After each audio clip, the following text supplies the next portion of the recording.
Hello, everyone. This is Joe Langton with Automating Success Show, and this is Julia Langton. And this is George and Katie. I'll let you guys completely introduce yourself first and last name because I don't like to have the risk of butchering anything. But in the meantime, before you guys fully introduce yourself, we like to have people pick a song on this podcast. And I want you guys to explain the song you picked and why you picked it. Okay, so my name is Dr. George Holmes. I'm CEO of Hire Henry. We provide commercial landscapers with heavy-duty robotic lawnmowers. So we're going to talk a little bit about what our background is throughout the podcast, of course, but a lot of background in developing research robotics, autonomous robots, decided to get into the landscaping industry, did a lot of mowing and cutting in my younger days with my grandfather. So my name is Keyri Moreno-Bonnett. I'm actually from Colombia, South America. I'm a mechanical engineer and I'm the CEO of Hire Henry. George explained a little bit what we're doing, and I've been part of it for a while now. So yeah, and I think with regard to the question about the song, we picked this song due to the current circumstances, pandemic, socially, everywhere. I think everything is going a little bit chaotic, and we have a wall saying my aunt says all the time. She told me growing up, Katie, everything in life have a solution except death. And this song really reminds me of that. Like, don't worry, everything will be fine at the end of the day as far as things go. So it's pretty interesting. That's a great attitude to have. I think we are completely aligned in that. Julia and I feel the same way. There's a lot of chaos going on, but one thing that we know is, time seems to heal all, if you look at it like that. And, you got to move on and take a look at past mistakes and make a better future. That's the way I look at life, So yeah. So we're going to talk a lot about where we're at currently, but we always like to learn about the younger ourselves, right? So whichever one of you guys wants to start first with the younger version of you and how you got here, what inspired you to be sitting in the chairs across on this beautiful Zoom call podcast we have, get us a general background that gets us to present day. Okay.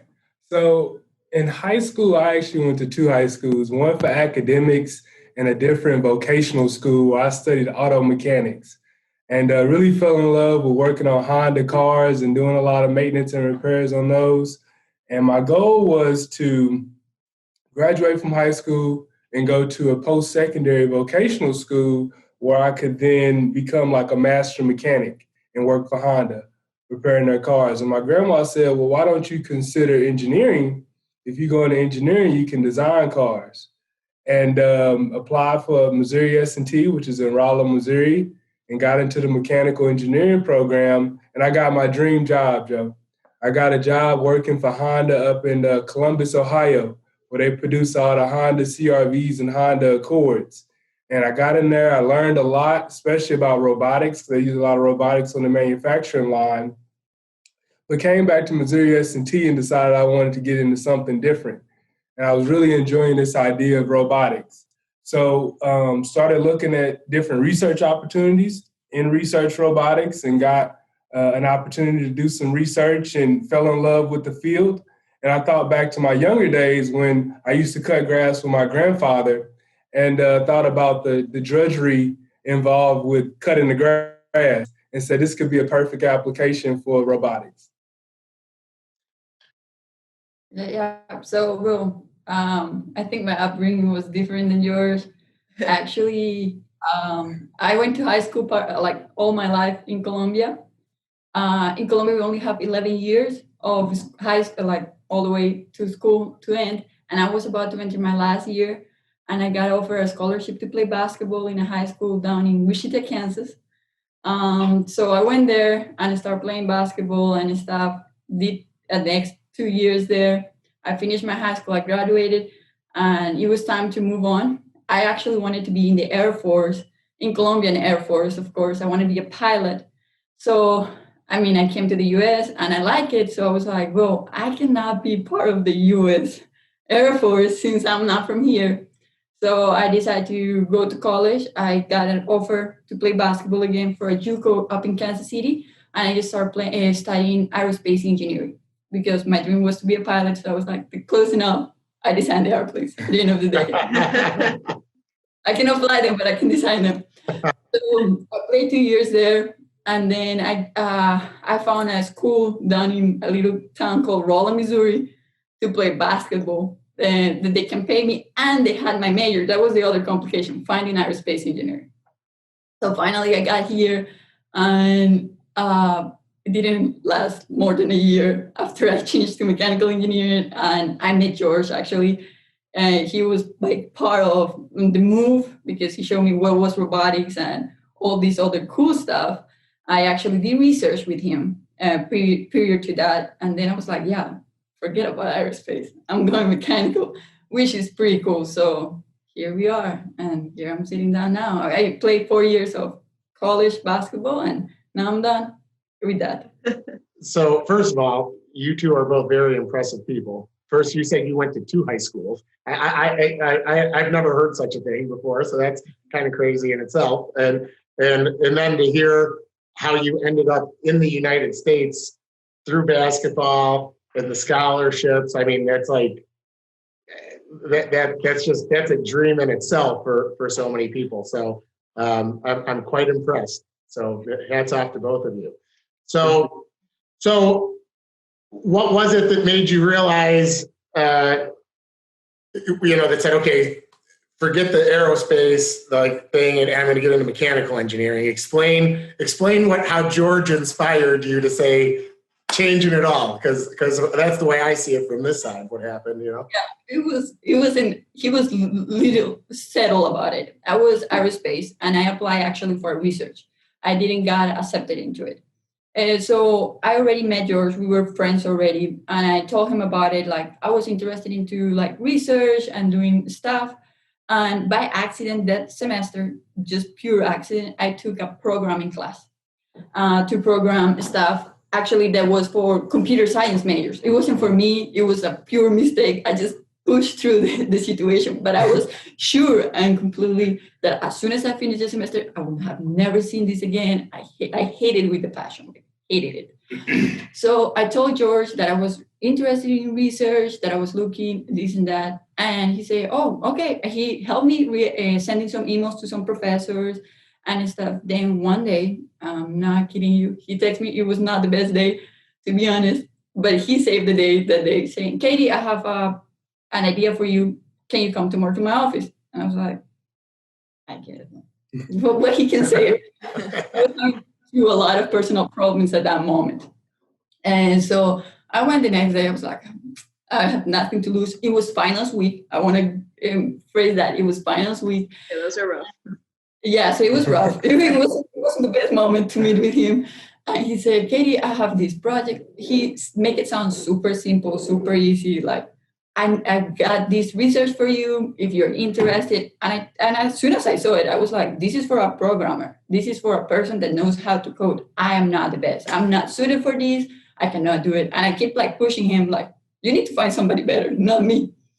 So he was like, no, I think you'll be fine. It's super simple, super easy. So he just gave me one, like, he make it sound super simple. One little work there. And I was like, okay, whatever. So I had to transfer some programming language and stuff. So after a week, I come back to him and I tell him, hey, George, I'm sorry for the time that it took me, but here goes. Here is the project. Here, I give him back the project that he requested.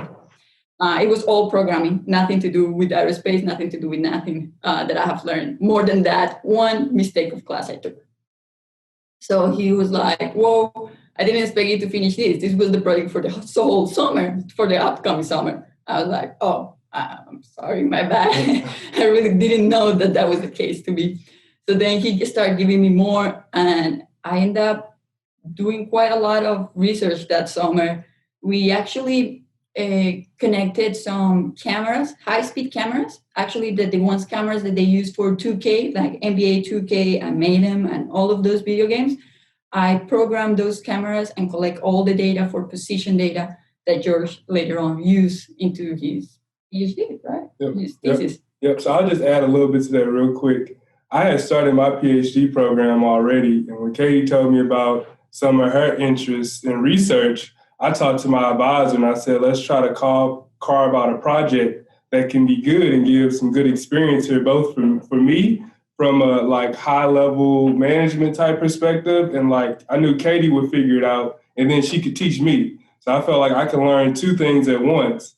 And like she said, we gave her the project and she had it figured out within a week. Mind you, it's finals week. She had basketball. She had all this stuff going on. She had it figured out within a week, and I was highly impressed. So that's when we said, okay, let's find more projects. Let's keep working. And then we started talking about the landscaping industry, and we ended up getting a grant through the National Science Foundation, which I know we're going to talk about in a bit. Yeah, so then after that, after doing all that summer, all that research into mechanical engineering and stuff, and robotics, I was like, this doesn't sound that bad. And George made one question I will never forget. He asked me one day as we were walking and talking about the project, he said, Katie, do you like aerospace engineering or you like the name of it? So as I walk of it, I'm like, no, I like airplanes and stuff. I answered back to him, like, this is my thing. And he was like, name me one airplane. I was like, Yeah, he really called you out there, I think, in a subtle way, but yeah, you know. Yeah, so I didn't say nothing back. I was like, I'm letting go. And throughout the whole summer and that semester, I entered into one more semester of aerospace. I keep thinking about that question in the back of my mind. And then I was like, this is it. I need to go mechanical. This is not for me. Well, George, good job bringing her over to this side. I hearing her talk, I think you're gonna do a lot of great things for our industry, and it's pretty exciting. I think it's so I'm 41 years old, so I don't consider myself an old guy yet, but I'm not young like you guys anymore, and it's our industry's in such a need for like an evolution and a retrofit, and it's people like you guys that are doing it, and it's kind of it's going to take people like myself to get out of their old habits and old ways and invest in the things you guys are working on. And I just think we're going to have a completely different industry in the next decade, and it's super exciting. Agreed. Absolutely. Yeah. So you guys you've brought up this research study and the grant. So the first thing I wanted to kind of unravel a little bit is, how did the opportunity or the grant to do this study even come up? I think a lot of our listeners would want to know even how that happens in the first place. And then from there, we'll just get right into then, once you unwrap that a little, like just get us right into the study and how that process was and your guys' findings.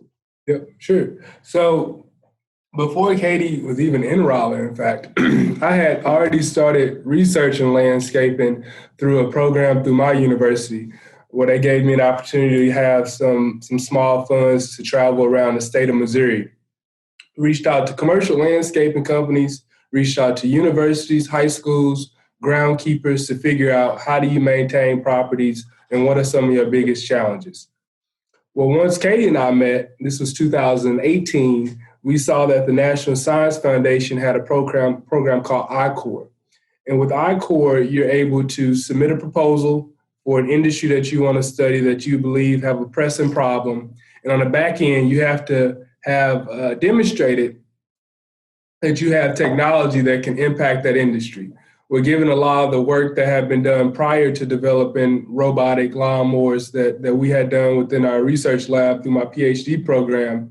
We drafted up a very competitive proposal, and we were notified that we were accepted. And a part of that program is the National Science Foundation gives groups like us funds, roughly $50,000, give or take, to travel all around the United States. So we did just that. We went to over 7 states, including our previous study. Added with this study, we talked to over 300 plus landscaping organizations, and we went to the GIE. We went to the GIE maybe 2 or 3 years now to learn about what are the biggest problems and what are some areas where the industry could be improved. And we got to network and learn from a variety of really cool folks. So 6 major outcomes that popped out from our study. And as we're going through this, Joe and Julie, I'll mention that the listeners can go to our website and they can follow along with what these main points are. If you go to www.hirehenry.us, and down at the bottom it says landscaping study. If you click on that, you can see all the results for those studies, but it's 6 main points. I guess Katie can kind of kick us off with the first main point. Hold on real quick. Before you kick it off, just repeat it one more time for the listeners. Here, hirehenry.us. Awesome. Website where you can follow along with those main points. Okay. All right. So sorry. Take it away. Take it away. Yeah, it's just important. I want people to be able to get to that study. I think honestly, I just have to say, like when I talked to you for the first time, I think it's a great piece for people to actually, there's a lot of naysayers. I just want to say real quick, saying there is no problem in the industry and we're fine and we're not. So I think it's awesome the work you guys did just with that alone, not to mention what the other things you're doing that we're going to get into. So anyways, go ahead now. No, I was going to say, do you guys have any questions before about all that you're stuck before we get into these points before we go there? No, not unless you want to add anything else. I think you was very articulate and got it straight out. I mean, this is like podcast heaven right here, So.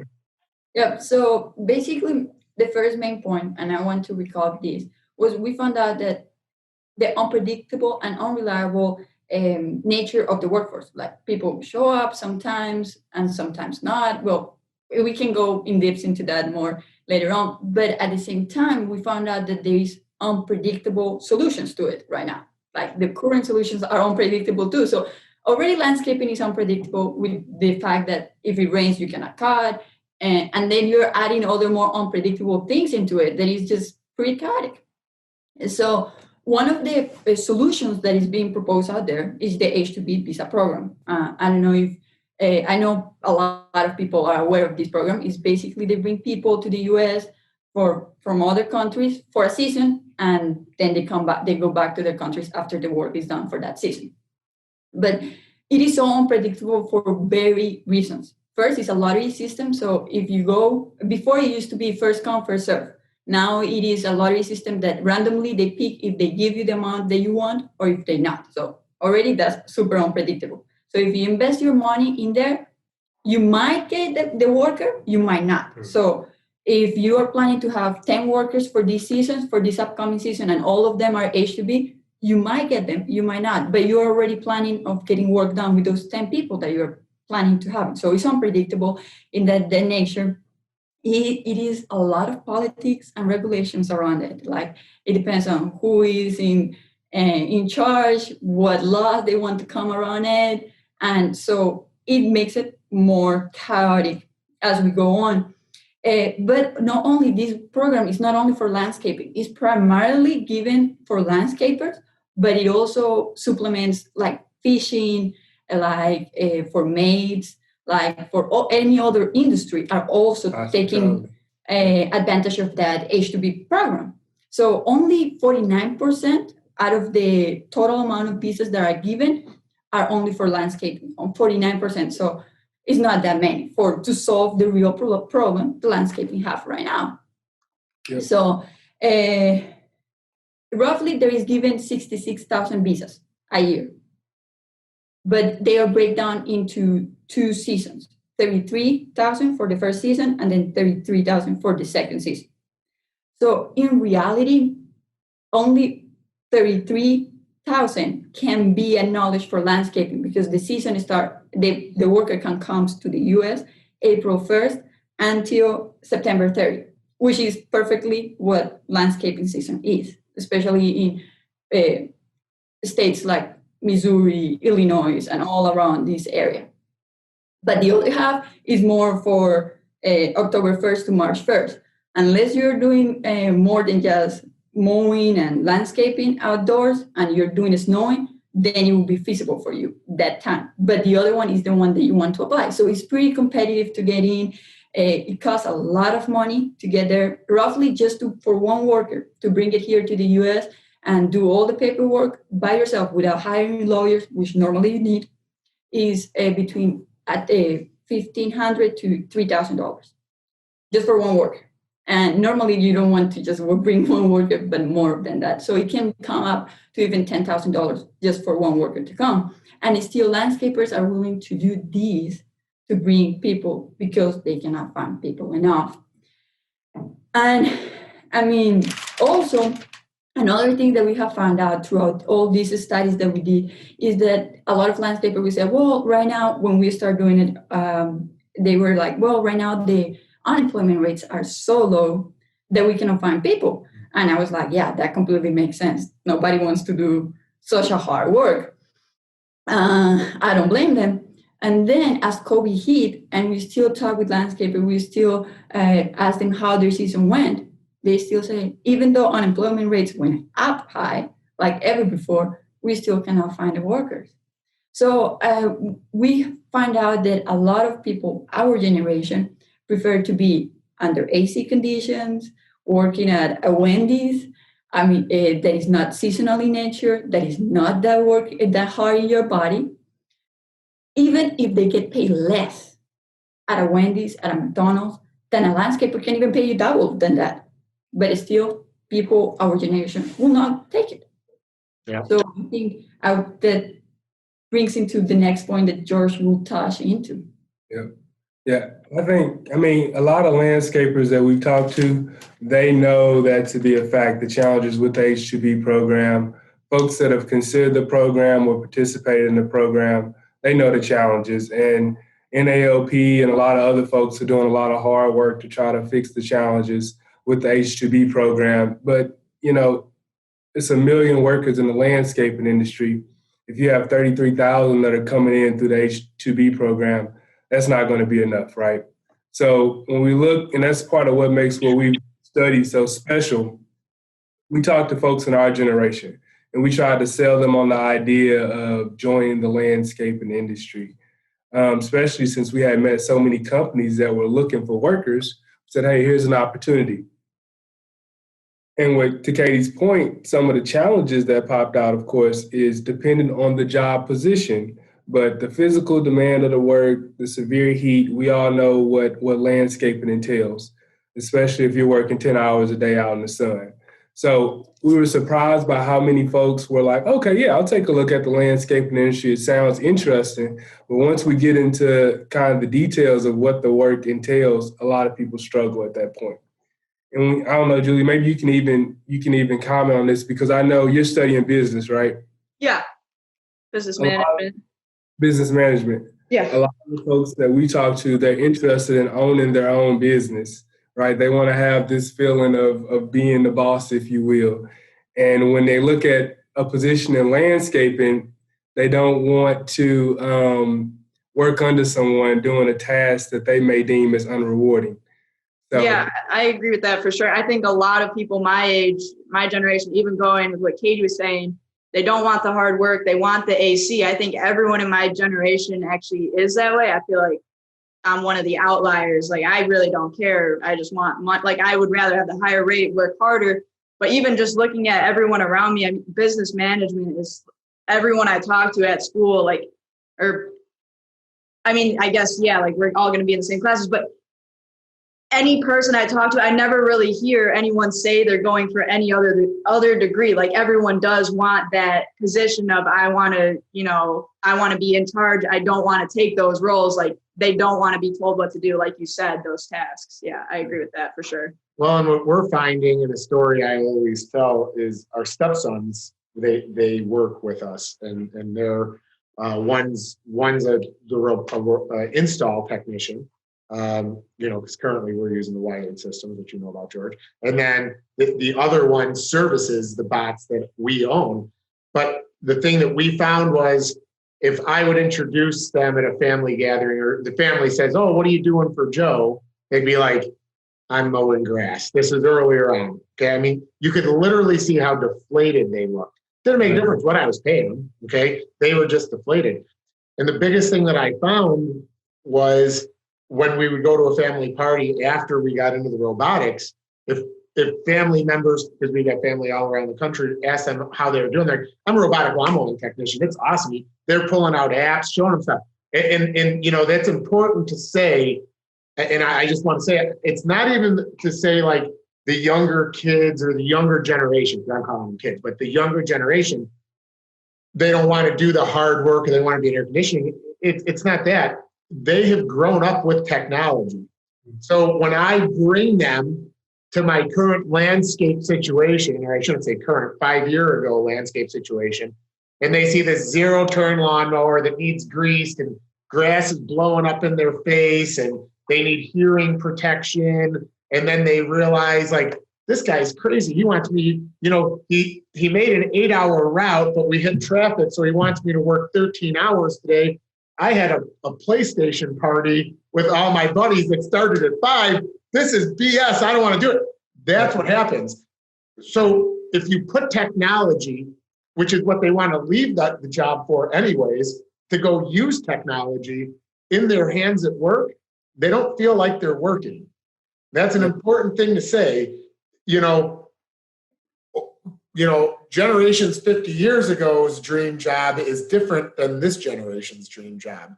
And you made a comment, it's not even about pay sometimes, it's about what they're actually doing, you know? So it's like you could take a job at Walmart selling TVs for $10 an hour and pass up the $16 or $18 an hour position with health insurance because at least you're talking about something you know about. Well, and I'll even add, and then I'll let you guys keep going, but when I started working for Langton Group, I was just inputting bills and stuff into QuickBooks. So I was in the AC and I found myself kind of doing the same thing. Oh, what do you do? I just input bills, whatever.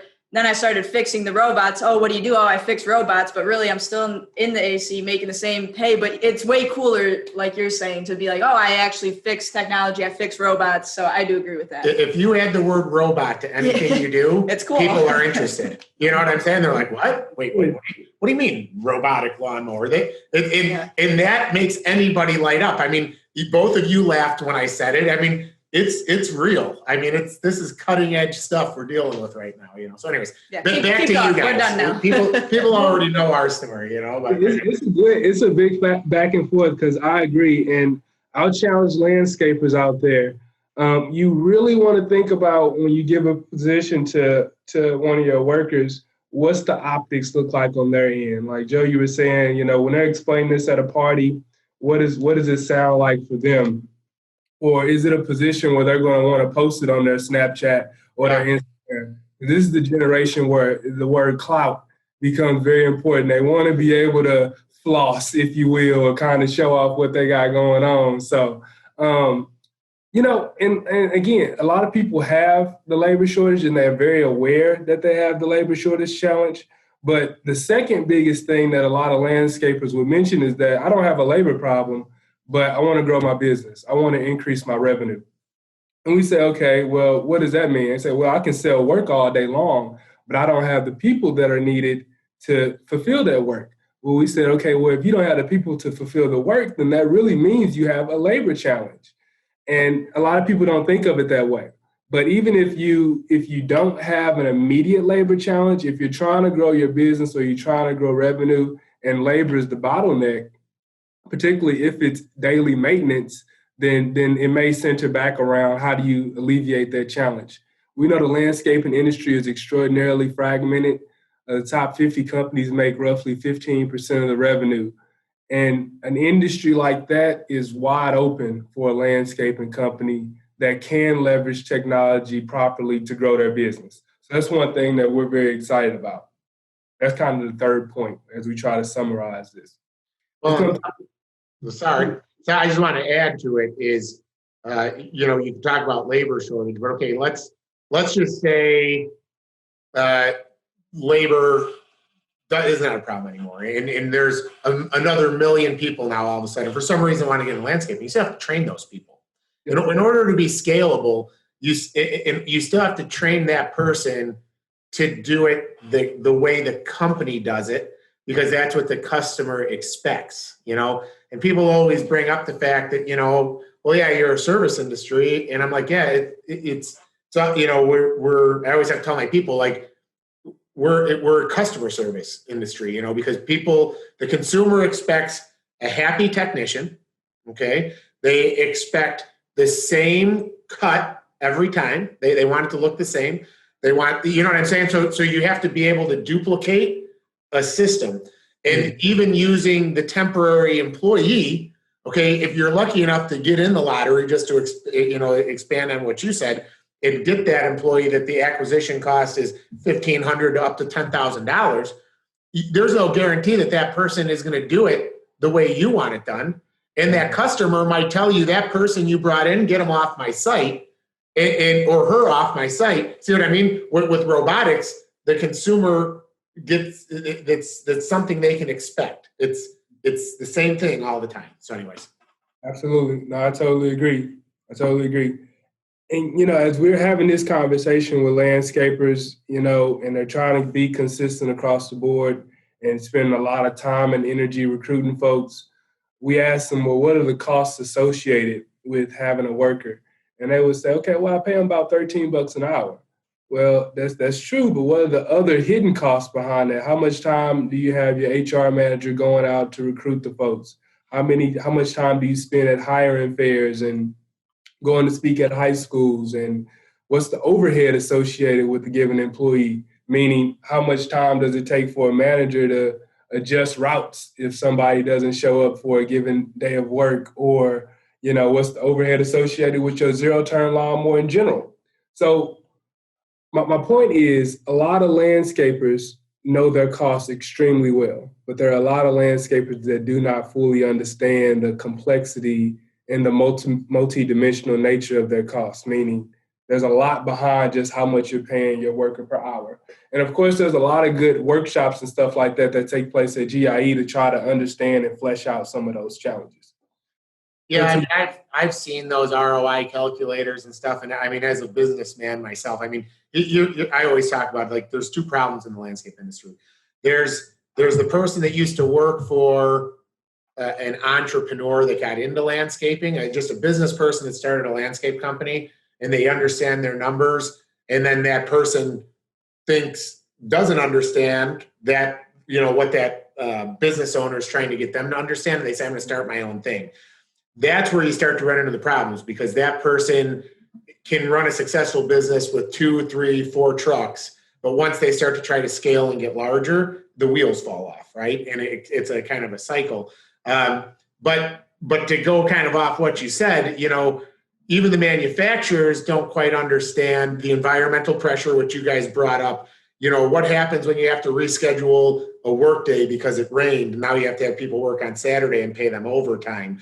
What happens when you're 2 to 3 days behind the schedule and you have to mow twice to get rid of the clumps or thatch, or you have to bag more material and haul it back?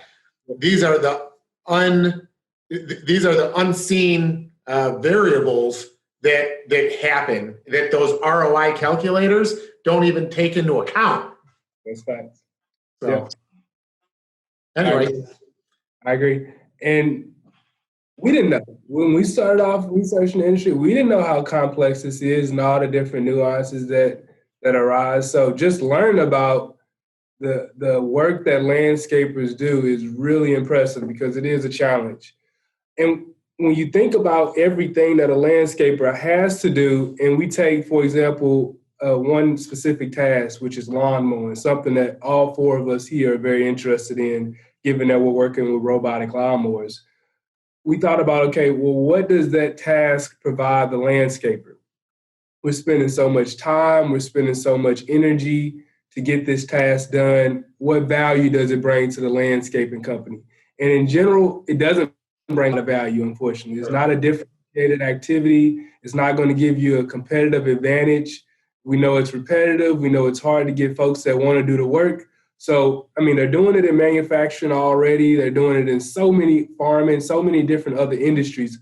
Offload the repetitive stuff and focus on the things that makes your landscaping company special. Your culture, your brand, your reputation, your horticulture, your irrigation. I can go on for minutes, all the things that make your landscaping company special, but it's probably not cutting the grass. Yeah, no, I say all the time that grass cutting is the milk for the Oreo cookies, right? And like when you go into a grocery store, there's a reason the milk's at the back and the cookies are in front of you because they want you to buy that cookie because they might make money on the Oreos, but they're not making any money on milk. They've got to refrigerate it, they've got to keep it cold, and it's perishable. Okay, Yep. but they all have it because they want to drag you through that store for the milk. That's us in landscaping. Like we all do it. We know she makes fun of me for my You just stupid cracked analogies. me up. That's all. But that's what it is. So and you can tell I like Oreos. It's my favorite cookie. So Chips Ahoy, whatever. I'm a Chips Ahoy. You got a friend over here. She loves Oreos too. Yeah, okay, but not double stuffed, right? I like the original version. I don't like the double The stuffed. regular one, yeah. But right now they have the Christmas special. I love those ones. That only Okay, I'll have to try the Christmas special. I'll see how that is. So another 5 pounds later, next time you see me on the podcast. So in the study, one of the things I've been wondering is, you had to talk to a lot of landscapers, and I know you're talking to landscapers about robotics. In a percentage, and this is something I always want to know for myself because we are very into robotics, and we do a podcast with people that are into this type of thing. But what you're seeing in general, what percentage of the industry is actually receptive to the idea when you bring it up to them? Would you guys say, in your opinion? That's a very, very good question. And, it varies so much. Folks that kicked us out the office and said, you're doing robotics, that's not a labor solution, go. And folks that are saying, okay, I'm ready to buy it tomorrow if you can show me that it works. I would say at least 60% of the people that we talk to are open to the idea. 60% that said, okay, if you can really truly get it to work, if the cut quality is there, if it's efficient, if it's able to get the job done, we see from a business how it can take us to the next level, which we think is great. Now, would you say, because you did the study in 7 states, right? What states did you do the study in, by the way? We started off in Michigan, California, Texas, Louisiana, Louisville, Kentucky. We went to Kentucky, North Carolina, Missouri. Yep.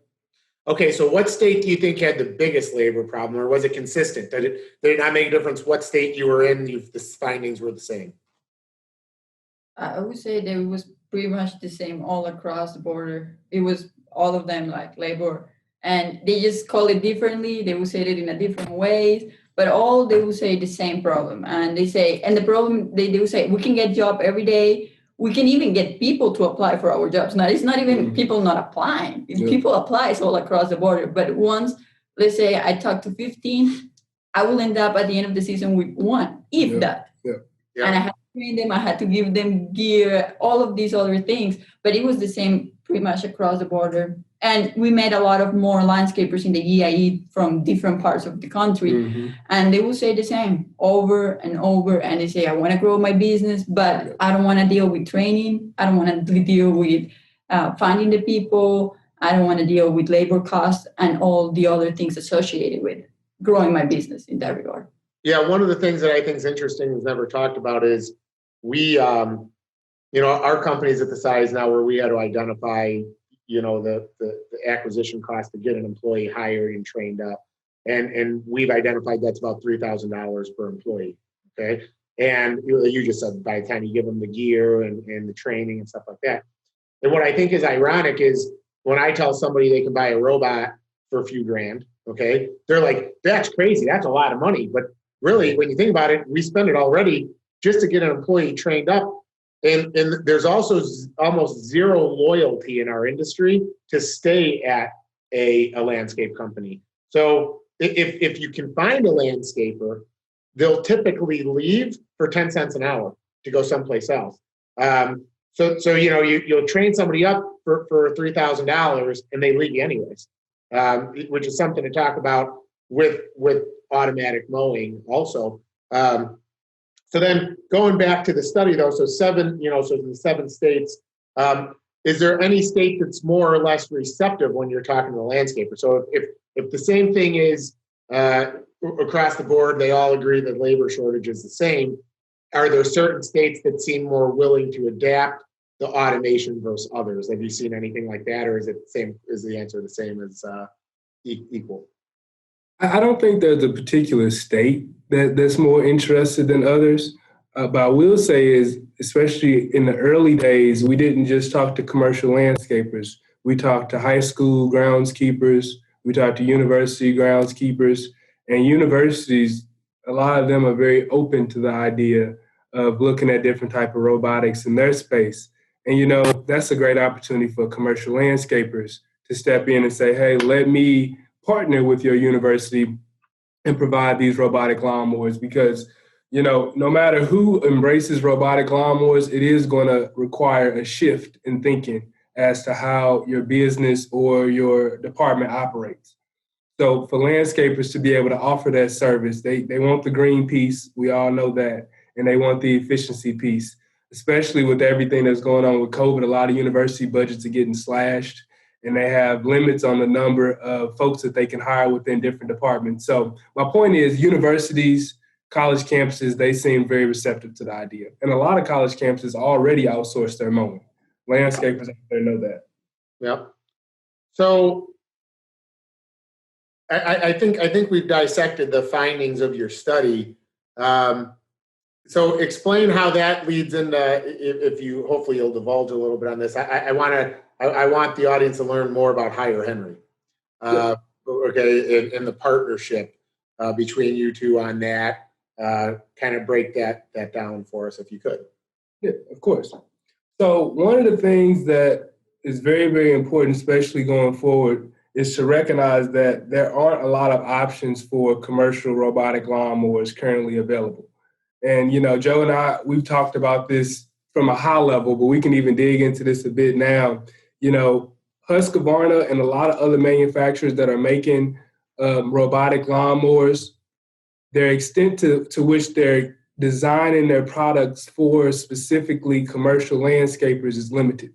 So we think that as more robotic lawnmowers become available, particularly taking the technology and merging it with a business model that's going to provide that ROI for commercial landscapers, that's going to be a huge selling factor. So that's one of the things that we focused on after doing the study is being sure that we're developing technology and a business model that's going to have the ROI for the landscaper immediately involved.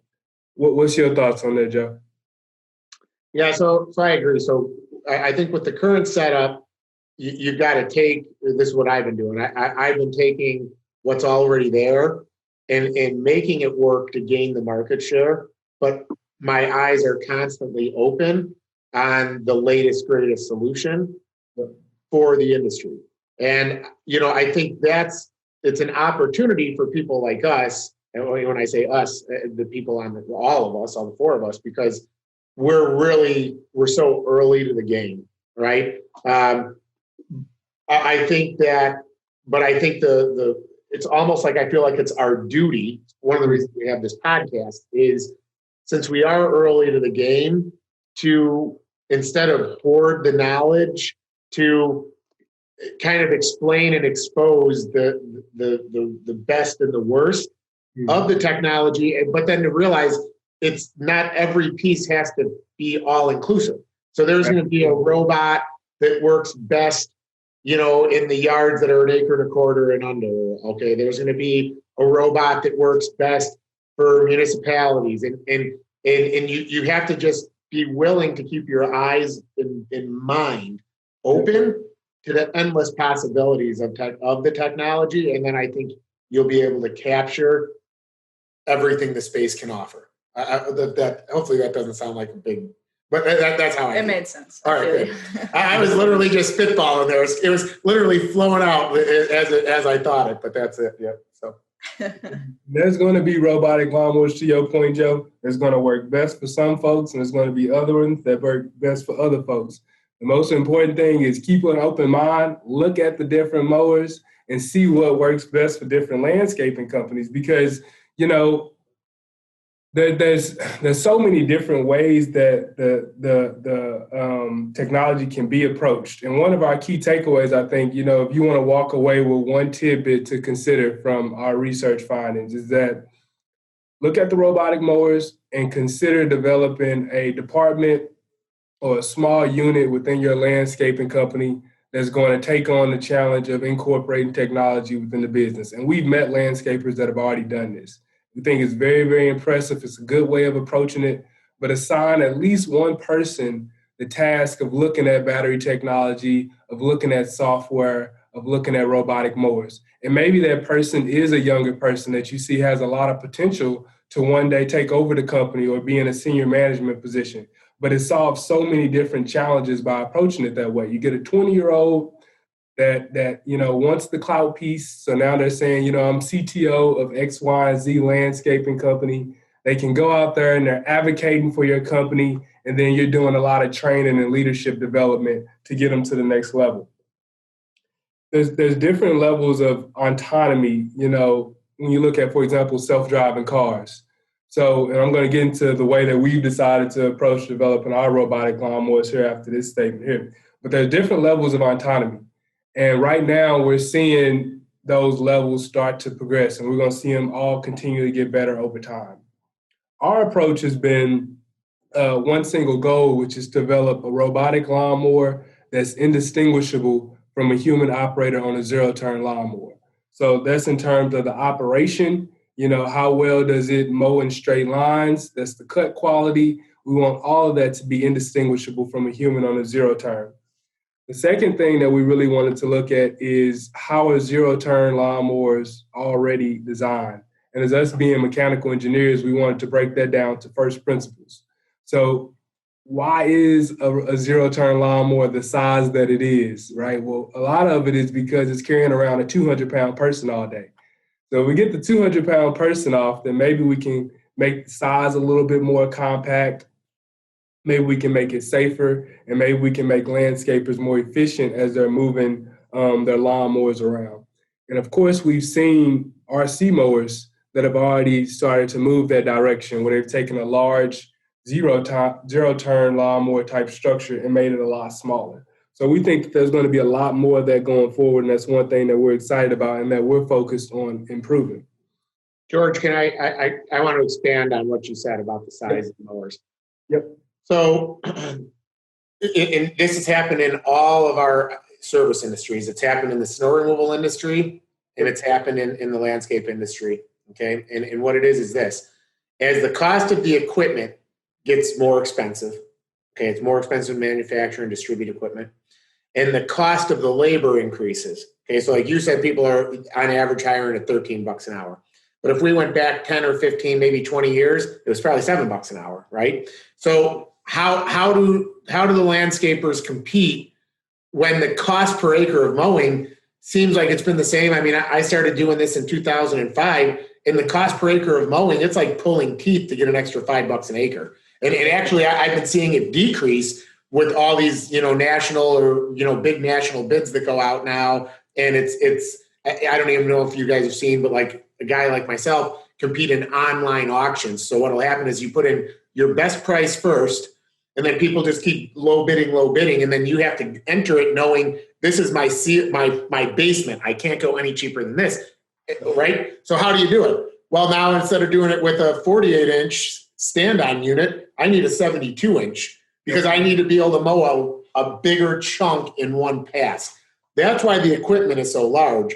And it's important to talk about in automation. You don't need it to be big if you can do it more efficiently. It's all about robotics, and automation is about efficiency and less about moving mass. Snow removal, same thing. Instead of having an 8-foot snow plow, you go 20-foot box pushers on big, heavy front end loaders. So anyways, it's something else that I just wanted the listeners to think about, because I think it's an objection that I hear as a dealer from people I talk to when I show them the pieces we currently have. Like, that thing is way too small to do this. And it's like, you got to get size out of the equation. So anyways, Agree. And I'll even build on that and say, even for landscapers that say, I need a 72-inch cut or I need a 60-inch cut, I believe we'll see robotic mowers that'll be able to have that size that's needed for making a cut pass, but still does not need to be as large as a zero-turn lawnmower. And that's one of our focuses, is making sure that we can develop something to deliver on that point. Now, that's a differentiating factor because there aren't a lot of robotic mowers that are focused on doing that. But in addition to that, since there's going to be a range of autonomy levels for these different robotic lawnmowers, we know on the front end from the conversations that we've had with landscapers is that a lot of folks don't want to have to stop whatever tasks they're doing, whether that's trimming, whether that's talking to a customer, whatever the case may be. They don't want to stop their task and have to go and tend to the robotic lawnmower. So one of the things that we're focused on is having remote monitoring with our robotic lawnmowers. And what this means is that there'll be an operator that's able to monitor our robotic lawnmowers in real time. And if the robotic lawnmower does approach a certain situation that it doesn't know how to handle, the remote operator can tap in and say, hey, here's how you can handle that situation. And the operator has all the important features that they need to make that decision, like camera feeds and stuff like that. So and that's being done already, by the way. In military drones and in mining equipment and manufacturing, there's somebody sitting in a room and they're looking at, 100 different machines out in the field. So we think landscaping and robotic mowers are going to eventually go that direction. And also, it also gives a level of safety to the landscapers and a feeling of, there is somebody behind it. Like, this is not going to take over like Black Mirrors and Netflix type of movie. But like, it gives a safety factor. And even like, sometimes humans make mistakes. Robots probably less likely than human. That's for sure. Less likely than human. But having an extra pair of eyes watching over the technology is always a great safety feature to be having for robotic mowers. Absolutely. Well, and it's important to add for people that don't understand robotics like we do. When a robot or an automatic piece of machinery encounters an issue, its program makes it stop. It just stops. So it's important to know when you guys are talking about your concept is, it sounds to me like your guys' thought process is, okay, so the person checks into the machine, uses the cameras that are around it, figures out what made the machine stop. And if it's a bird that flew past it, we know we can override that reset and let it move again. On the flip side, if there's a 5-year-old kid that thinks the machine's cool and keeps running circles around it, we leave that machine sit until the kid gets bored and walks away, and then you run again. I think that's right. That's the thought process. Exactly it. That's spot on, Joe. Yep, absolutely. So in addition to that, I'll say, a lot of different business models will come out to deploy the technology, the landscapers. If folks want to learn more about the technology that we've developed or some of the business models that we've considered, go to hirehenry.us. We got demonstrations of our fully functional prototype on the website where you can see it working. You can schedule a virtual demo or an in-person demo. We can show you more about what we've been working on. But this is an exciting point for the industry, I think.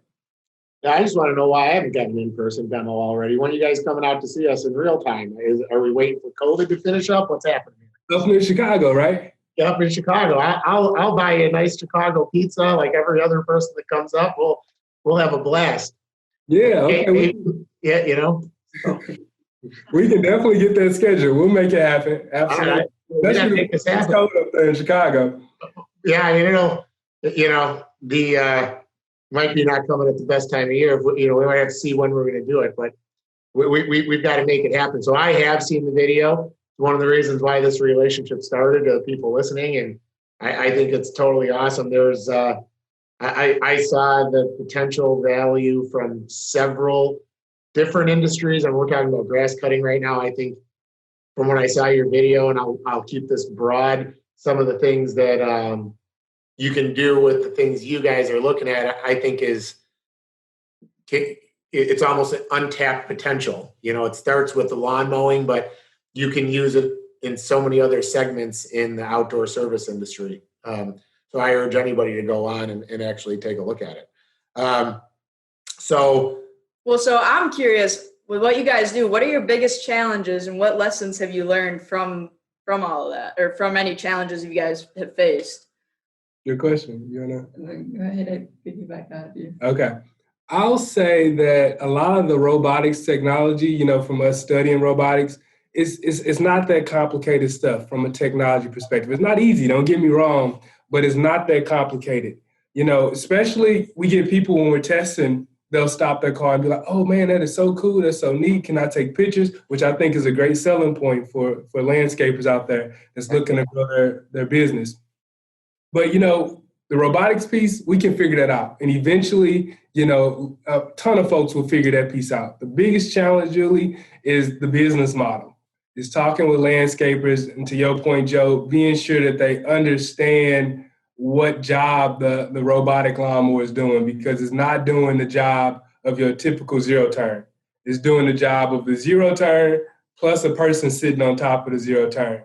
And we want to capture that value. We want to explain that value. We want to have a business model that incorporates all of that. So that's the biggest challenge. Yeah, and I mean, adding to what George said, biggest challenge is for people to understand that you're just not paying for a machine. Right. You're paying for a machine and a worker in one. Yep. It does not look like, but it's a machine and a worker. And a lot of people have like, no, it's just a machine.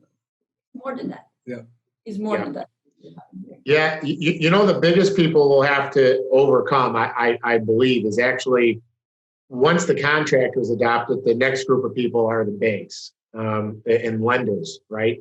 Because lenders are used to looking at a typical P&L of a landscaper, and they say, okay, yeah, they buy that $13,000 zero turn, they're going to put a $40,000 a year employee on that zero turn. So really, that zero turn is $55,000, $54,000, $53,000 depending on the piece of equipment.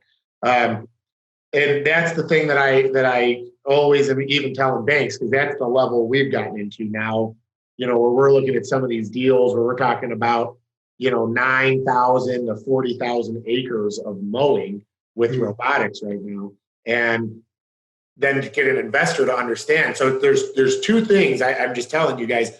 There's the first is to get the people that want to buy it to understand it, and then secondly, to get the people that are going to have to be willing to lend to it to understand that you're getting 2 for 1. That's right. And you're not paying $9 100 for workman's comp insurance, and you don't have the variability of that workman's comp.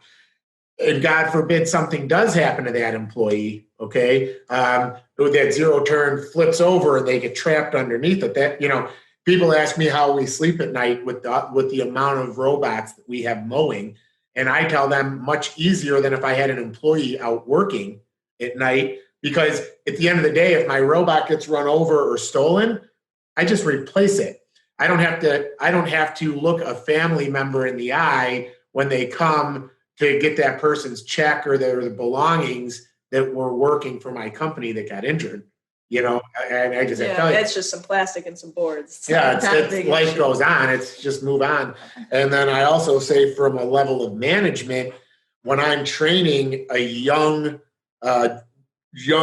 generation and wave of managers, it's so much easier because there's not any emotion tied in. It's like, people don't value middle managers in landscape companies enough to have to answer to someone like myself to say, hey, we've got to make X amount of margin and we have to keep our customers happy. But the middle managers have to keep those employees that they've acquired there. So when that employee doesn't feel good and doesn't want to come in, it's not like you can just say you're done. The customer says, I want you here, but you have to deal with all that. With robots, it's easy. If that robot is not functioning properly, you take it out of the fleet and you put a fully functioning robot onto that account, problem is solved. That's right. So another thing when you're talking about scalability with robotics, it's not personal at all. Does it cut the acreage that we bought it for? Once it stops cutting that acreage, we figure out how to replace it. Yep, absolutely. We both sides here, we already thoroughly believe in the technology, but I think a lot of your listeners, they're going to see it more and more, the value of what we're working on. So and I know for you guys, the things that I'm saying, you probably already know, but the whole point of this podcast is for people that don't think like us to start to know. So yeah. Yeah. So where do you see? Where do you see your guys' future in 5 to 10 years? Right, like now we sit where we're at.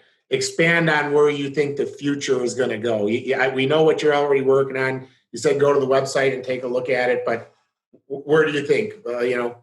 Explain that a little bit from your guys' perspective. Sure. So folks that go onto the website at hirehenry.us, they'll see our fully functional prototype that's out cutting grass and all that good stuff. This upcoming season, we're coming out with a model that we're going to be conducting a pilot program with a select few of landscaping companies. This is a heavy-duty version of the prototype that you see on the website currently. Has all the necessary features that's going to bring the value that we've been talking about throughout the show. So that's our immediate goal, is focusing on this summer, focusing on our landscaping partners that's going to be testing our robotic lawnmower over the summer. 5 years, I'm hoping that this will be in, 60% of landscaping companies across the United States, right? That's ambitious, right? For 5 years, But I think there's a cautionary tale, that we can get from a lot of other industries. For example, let's take Uber. If cab drivers would have embraced Uber, then, they would be making money out the wazoo, right? But instead, a lot of cab companies resisted against Uber. So I think that once landscapers start to adopt the technology and they're competing with other landscaping companies, we're going to see a phenomenal amount of growth. You agree completely with that, Katie, or you got anything you want to add?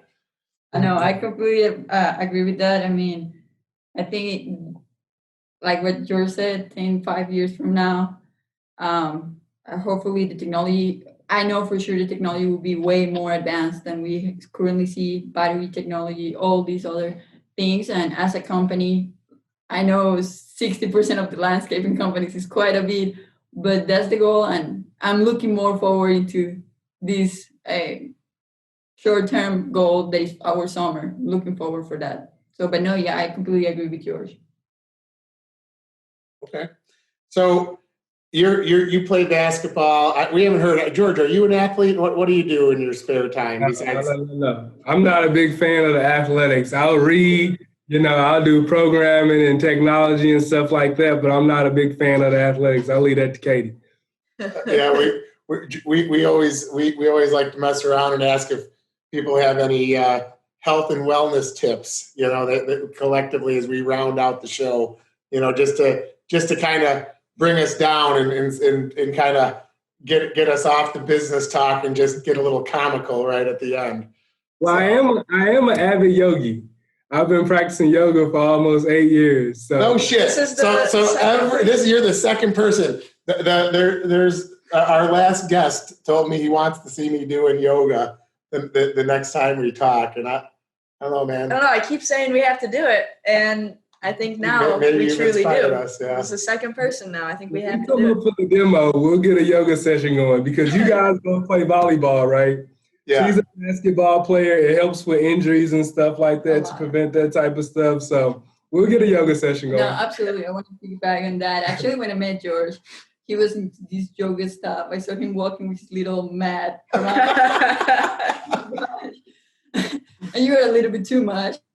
And when he offered me that day that he texted me about coming to his business, it was finals week. A lot was going on in that. He texted me like, hey, there is a yoga session. I actually injured myself lifting weights that weekend. I dislocated my shoulder. And so George said to me like, hey, come to this yoga session. I'm like, that's stretching. And I'm super competitive. Like basketball is all about competition and I want to beat somebody. Yeah. For me, this is too quiet. So I wanted to compete and stuff. And I'm like, all this time, I just have met George as the person that is super calm, likes to read, kind of in the nerdy side. So I went to yoga and I was like, whatever, I'm going here because let's see what's up.